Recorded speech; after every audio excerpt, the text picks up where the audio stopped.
తండ్రితో సినిమా చేశారు, కొడుకుతో సినిమా చేశారు. 'నందమూరి లెగసీ కంటిన్యూ అన్‌స్టాపబుల్' అని చెప్పేసి బాలకృష్ణ గారు 50 సంవత్సరాల నట జీవితం పూర్తి చేసుకున్నారంట. అవునండి. పెద్ద ఎత్తున ఇండస్ట్రీ ఒక సెలబ్రేషన్ చేస్తుంది, ఫ్యాన్స్ ఒక సెలబ్రేషన్ చేసుకుంటున్నారు.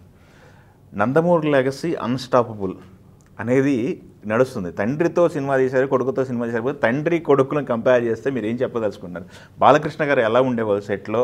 ఎంత కంఫర్ట్ ఉండేది? ఏంటి అసలు ఎలా ఒకటే చెప్తానండి. ఫస్ట్ వాళ్ళ క్యాలిబర్ గురించి మాట్లాడుకుందామండి. ఆర్టిస్ట్గా వాళ్ళ క్యాలిబర్. ఇద్దరు కూడా రామారావు ఏ క్యారెక్టర్కైనా సూట్ అవుతాడు. పౌరాణికం చేయగలడు. పౌరాణికంలో ఆయన చేయని పాత్ర ఏముంది? రాముడు, కృష్ణుడు, భీష్ముడు, దుర్యోధనుడు, అర్జునుడు, మరి వాట్ నాట్ భీముడు అన్నీ చేశాడు. మనకి రాముడు, కృష్ణుడు అంటే ఆయన రూపమే కనపడద్ది. అంత పర్ఫెక్షన్ చేశారు. ఫోక్లోర్ ఎన్నో ఫోక్లోర్ చేశారు. పాతాళ భైరవి కాడి నుంచి తీసుకుంటే ఎన్నో ఫోక్లోర్ చేశారు. హిస్టారికల్ చేశారు. మహామంత్రి తిమ్మరసు, అక్బర్ సలీం అని సోషల్ సినిమా అలా. సో ఏ జోనర్కైనా పనికొచ్చే పర్సనాలిటీ అంత పర్ఫెక్ట్గా ఏ జోనర్ కూడా పర్ఫెక్ట్గా చేసేవాడు. అదే పర్సనాలిటీ బాలకృష్ణ గారికి రామారావు గారి అందం వచ్చింది, ఆ అభినయం కూడా వచ్చింది. ఆయన మరి బాలకృష్ణ గారు కూడా చూడండి, దానవీర కర్ణంలో అభిమన్యుడు చేశాడు, కృష్ణుడు చేశాడు, మళ్ళీ విజయ ప్రొడక్షన్స్ వాళ్ళ దీంట్లో ఫోక్లోర్ భైరవదీపం చేశారు. మరి హిస్టారికల్ క్యారెక్టర్ కృష్ణదేవరాయలు ఆదిత్య 369లో హిస్టారికల్ చేశారు. సోషల్ సినిమాలు బోల్డ్ అని ఉన్నాయి. సోషల్ సినిమాల్లోనే మరి ఒక ఫ్యాక్షన్ సినిమాలో ఒక సమరసింహారెడ్డి, నరసింహనాయుడు ఒక బెంచ్ మార్క్ క్రియేట్ చేసింది మరి ఆ రెండు సినిమాలే కదా. అవును, ఆ రెండు సినిమాలు. సో తండ్రికి తగ్గ తనయుడు అంటే పర్ఫెక్ట్ ఎగ్జాంపుల్. రామారావు ఎన్ని జోనర్లు చేయగలడో బాలకృష్ణ కూడా అన్ని జోనర్లు అంత ఏ క్యారెక్టర్కైనా సూట్ అయ్యాయి. శ్రీరామరాజ్యం ఏదో రాముడు కూడా చేశారు, లవకుశ తీశారు చూడండి. సో అన్ని జోనర్లకి సరిపడే పర్సనాలిటీ బాలకృష్ణ గారికి ఉంది రామారావు తర్వాత. సో అది ఆర్టిస్ట్గా క్యాలిబర్ నా అబ్జర్వేషన్ అండి. ఇది వ్యక్తిగతంగా చూస్తే ప్రొడ్యూసర్కి ఎంత సహకారం అందించాలి, నిర్మాతని అసలు ఏ రకంగా మనం మన వల్ల నష్టం జరగకూడదు, పర్ఫెక్ట్గా మనం కోఆపరేషన్ అనేది రామారావులో ఏం చూసానో బాలకృష్ణలో కూడా అదే చూశానండి. పర్ఫెక్ట్ టైమింగ్ వచ్చేవాళ్ళు బాలకృష్ణ గారు.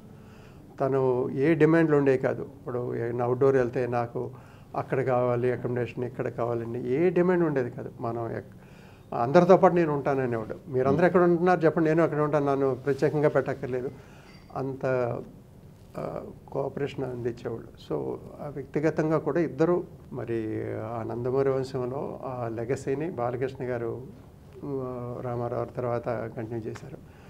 And it will be continued. మరి నెక్స్ట్ మోక్షజ్ఞ వస్తున్నారు బాబు, ఫోటోలు కూడా బయటకు వచ్చినాయి కదా. అదే అంచేత ఏంటంటే వాళ్ళిద్దరితోటి నాకు తీసిన అనుభవం ఉంది కాబట్టి ఆర్టిస్టులుగా ఇద్దరికి ఏ క్యారెక్టర్ అయినా చేయగల క్యాలిబరు ఉందండి. వ్యక్తిగతంగా బాలకృష్ణ ఓపెన్ మైండ్, మనసులో ఒకటి బయట మాట్లాడేది ఒకటి ఉండదు, కపటం లేని మనిషి. మనసులో ఏముందో అదే మాట్లాడతారు. సో అది మనకి ఇబ్బంది ఉండదు అలా మాట్లాడటం వల్ల. మనం దానివల్ల ఏంటంటే మనకి రిలేషన్షిప్ స్ట్రెయిన్ అవ్వడానికి అవకాశం ఉండదు. లోపల ఒకటి బయట మాట్లాడితే ఏంటంటే మనం ఏం అర్థం చేసుకోవాలో మనకి ఒకసారి ఇది ఉండదు. స్ట్రైట్ ఫార్వర్డ్ అంటే వెరీ సింపుల్. చూడండి, మామూలుగా బాలకృష్ణ గారు వెనకాల బౌన్సర్స్ వాళ్ళు ఎవరు ఉండరు. ఇద్దరు హీరోలు కూడా డౌన్ టు ఎర్త్ ఉంటారు. మామూలుగా అంత పెద్ద హీరోలు అయినా కూడా వాళ్ళ ఫ్యామిలీ మెంబర్స్ అందరూ కూడా చూడండి, మామూలుగా వాళ్ళ రామారావు పిల్లలు ఆయన సేమ్ అయినప్పుడు కూడా మేము సేమ్ గారి పిల్లలు అన్నట్టు ఎప్పుడూ బిహేవ్ చేయలే. ఆయన పీక్లో ఉన్న స్టార్డమ్లో కూడా మేము అంత పెద్ద హీరో పిల్లలని ఇప్పుడు చాలా సింపుల్గా ఉండేవాళ్ళు, అసలు డౌన్ టు ఎర్త్ ఉంటారు. అలా రామారావు ఫ్యామిలీ మా ఫ్యామిలీకి సంబంధించిన ఇంకొక విషయం చెప్పాలండి. ఆయన సీఎం అయిన తర్వాత మా మదర్కి మెడ్రాస్లోనే ఉంటున్నాం అప్పుడు మేము, ఇంకా షిఫ్ట్ అవ్వాలి. ఆయన సీఎం అయ్యారు. మా మదర్కి లాస్ట్ అంటే అప్పట్లో 80sలో ఉన్నారు. కొంచెం ఆ ఏజ్ దృష్ట్యా కొంచెం ఇల్ హెల్త్, లాస్ట్లో చనిపోయే ముందు కొంతకాలం సుస్థిగా ఉన్నారు. రామారావు గారికి తెలిసి ఆయన సీఎంగా ఉండే ఆయనకి ఎంత బిజీగా ఉంటారో తెలుసు కదా సీఎం అంటే. ఆయన మా మదర్ని చూడటానికి మెడ్రాస్ వచ్చి ప్రత్యేకంగా మా ఇంటికి వచ్చి మా మదర్ని పలకరించి, మనం నా హైదరాబాద్ రా, నేను మా ఇంట్లో ఉండగా నేను డాక్టర్స్ని దగ్గరుండి నేను ట్రీట్ చేపిస్తాను అంటాం అనేది మరి అది ఇప్పుడు మామూలుగా ఆర్టిస్ట్గా ఉండి రావడం వేరు. ఒక సీఎంగా ఉండి హైదరాబాద్ నుంచి మెడ్రాస్ వచ్చి మా మదర్ని సుస్థిగా ఉంటే పలకరించి, ఇవన్నీ ఏంటంటే మర్చిపోవడానికి వీల్లేని విషయాలు ఇవన్నీ. ఇప్పుడు ఆయనకి ఏం అవసరం లేదు. ఇప్పుడు ఆయన సేమ్గా ఉండే వచ్చి మా మదర్ని చూడాల్సిన అవసరం ఏం లేదు. మా బ్రదర్కి ఎంత క్లోజ్ అయినా కూడా మా మదర్ని చూడడానికి రావాల్సిన అవసరం లేదు.